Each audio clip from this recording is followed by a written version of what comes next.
As New York celebrates Gay Pride Month, City and State magazine has issued its Pride Power 50 edition, recognizing 50 members of the LGBT community who are the power players, the movers and shakers in the world of New York politics, government, and various other entities. And here with who made the list and why is the editor-in-chief of City and State, John Lentz. Always nice to see you. Thanks for having me with us. I'm going to get to the list in a moment. Let me start with a bigger picture, an observation by you. It was not that long ago that the notion of being identified as being gay could end up being the end of your career, not to mention what the impact it could have on your personal life. And now we are celebrating with a list. Certainly, it's a great point. And in researching this, I read up on the Stonewall riots here in New York City nearly 50 years ago. Next year will mark the 50th anniversary. At that time, there were many laws on the books across the country, also in New York City, which was even then a pretty liberal place, barring homosexual behavior. Some people said you wouldn't even come out. Like, coming out wasn't a question. There were some laws that said it was against the law for two people of the same sex to dance together. That's how dramatic some of these laws were. Right, and they would raid these bars, and anyone cross-dressing, they would get rounded up and taken to the jail. And now today, some of the more and most powerful people in politics identify as gay or lesbian or bisexual. And even further, some people just happen to be gay or lesbian. It's not a big part of their political identity. It's not this bold political statement. For some it is, but we profiled Emma Wolf, really the top advisor to Mayor Bill de Blasio. And, you know, it's part of who she is, but it doesn't define her. There's so many other things she's doing. Let's talk about the list itself. Tell me about the criteria that you utilize in order to make a selection here to come up with the top 50. Sure. Well, first of all, we decided to leave out anyone in elected office, anyone strictly in government. We cover those people day to day, week after week. We tried to go a step further, a little bit deeper. Who are the people, maybe behind the scenes, who are really influencing policy and politics in New York? Some of the criteria: who could get on the phone with the mayor, if you want. I love that when you use the "will they take your call" as a standard. Right, right, and it's important. But track record, you know, what policies have any of these people influenced? What programs have they run? Who is their constituency? Who are they representing? You know, if it's a union, per se, how powerful is that union? Economic clout, to the degree that either you're giving donations to people or influencing regulations, whatever it may be.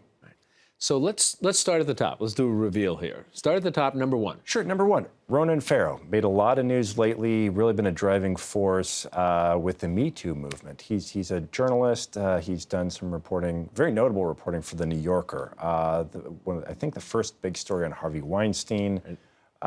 Just recently, more in our space specifically, a big story on then Attorney General Eric Schneiderman that prompted him to resign within hours, which is unprecedented, I believe.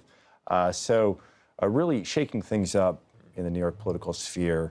And he's someone who I think is less tied to that identity, but he is becoming more He's public. more of a happens to be Right. category. Exactly. Interesting about him, so stay with him for a moment, and that's his age. Because you look at some of the others in the group, and you have a wide variety of ages, but when you realize how young Ronan Farrow is, and you see in his bio, he was a prodigy. Graduated from college when he was 15 years old. Graduated from law school at 21, and still just in his 20s. Right. We all envy him as other New York journalists. As we get older, sure. Yeah, it's remarkable. And he had this career in diplomacy, like already had a career. People didn't realize that. He had worked for the Obama administration, the State Department. So he's an interesting background. How about some others? Toss out some other names that you found. They're all interesting. Sure. But particularly compelling. Well, two that really stand out to us. The former City Council Speaker, Christine Quinn, now works in the nonprofit sector. She's still a close ally of the governor. People wonder, will she run for office again at some point? She may well do so. She's staying on the scene. Running for office now, I think at number 10 or 11, Cynthia Nixon, the candidate for governor. And that's kind of, she's had a sudden emergence, if you will. I mean, not in the sense of people knew who she was, because they knew because of her acting career, but in terms of being a power figure here. How do you That's explain right. that? That's right. I mean, to be fair to her, for a long time, she was an advocate on educational issues. That was pretty much under the radar, though. Obviously, everyone knew her from Sex and the City and various movies she was in.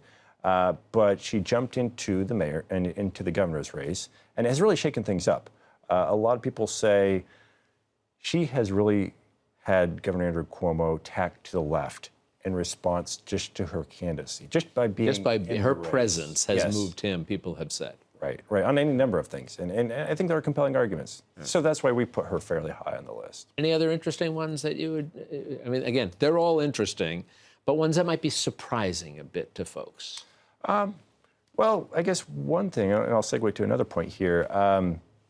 We did have one person who is transgender, who's actually running for office now, Melissa Sklarz. If she is successful, she would be the first, I believe, transgender member of the state legislature. But that's interesting because she's the only transgender person that landed on our list. And there's a broader point there that while this was about celebrating diversity and recognizing a community that historically has been marginalized, the list we came up with, and we did the best we can to reflect reality, that list is majority male. And that was interesting because you all recognize that. This is not something where somebody came and said to you, hey, by the way, would you take a look at your list? You recognize it, and as you said, reflects reality, but you also then went a step farther, if you would, in terms of another list. Sure, and to counter that a little bit, we did a list of 10 rising stars, and that we really did make a point of getting a more diverse mix. People who are maybe not just gay or lesbian, people who are bisexual, people who are transgender, more minorities, African Americans, Latinos, because I think it is important to identify those people and recognize them as well as people who are going to be taking on powerful roles in the future. Last question for you. We started the conversation talking about the irony that not that long ago, you would never have a list because these people either would never have come out or they would have lost their positions when it became known what their gender identity and their sexual involvement was. Do you think, seeing perhaps how quickly we've moved just recently, do you think there might be a time when you folks might say, you know, we don't need a list anymore? Because all of these folks are just essentially part of the landscape, and we don't need to identify them in that way. Are we close to that? Maybe, but it's a good point. Actually, a year ago, we did another story. We can't confirm any names, but there are still people in elected office who are unable to come out, who are unable to let voters know I am gay or I am a lesbian. And that's really changing. It's just a few years ago, a former councilman, Jimmy Vaca, as he was leaving office, basically came out as gay. So it's still a hurdle for some people. Well, we will see, but it's a very interesting, very compelling list that you've put together. John, it's always good to talk with you. Thanks for spending some time with us. Thank you. You be well.